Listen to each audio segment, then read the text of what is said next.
కూడా ఇలాగే ఉంటాను. నాకొచ్చింది నేను ఎప్పుడు నా చుట్టూ ఉన్న వాళ్ళకే పంచాను. ఆ విషయంలో నన్ను బాగా దగ్గర తెలిసిన మీడియా మిత్రులందరికీ తెలుసు.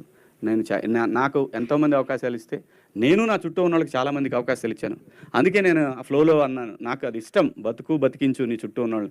ఎందుకంటే బతకడమే కష్టమైపోయిన ఫ్యామిలీ నుంచి వచ్చిన మనిషిని కాబట్టి, బతుకు వీళ్ళకి తెలుసు కాబట్టి, ఈరోజు కూడా నేను నమ్మేది ఒకటే, నీకు ఉపయోగపడినా పడిపోయినా నీ చుట్టూ ఉన్న వాళ్ళకి ఎవరికైనా ఉపయోగపడిద్దా? పిల్లలకు కూడా అదే చెప్తాను నేను. అన్న అది మనకు దూరంగా ఉన్నా సరే వాడికి ఉపయోగపడిద్దా చేసేద్దాం, మనకి తర్వాత వేరే వాడు చేస్తాడు మనకి హెల్ప్. ఆ పద్ధతిలో ఉన్నాను కాబట్టి దేవుడు ఈ రోజున అదే నేను అంటాను, నమ్మి నిజాయితీగా ఉంటే ఎప్పటికీ సక్సెస్ ఏదో ఒక రోజు, ఆఖరికి నువ్వు 80 సంవత్సరాల వయసులో ఉన్నా కూడా నీ దగ్గరికి వస్తుంది. అది ఈ భూమి మీద నువ్వు బతుకున్నప్పుడు ఆ సక్సెస్ నువ్వు చూస్తావు. ఇది బెస్ట్ ఎగ్జాంపుల్స్ చాలా ఉన్నాయి.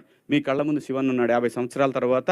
అబ్బా అందరూ శివన్న శివన్న శివన్న అని చెప్పి మీరు అంటా ఉంటే అనిపించింది, ఓకే నేను ఇన్ని సంవత్సరాల నా నా ఘోషని భగవంతుడు విన్నాడా,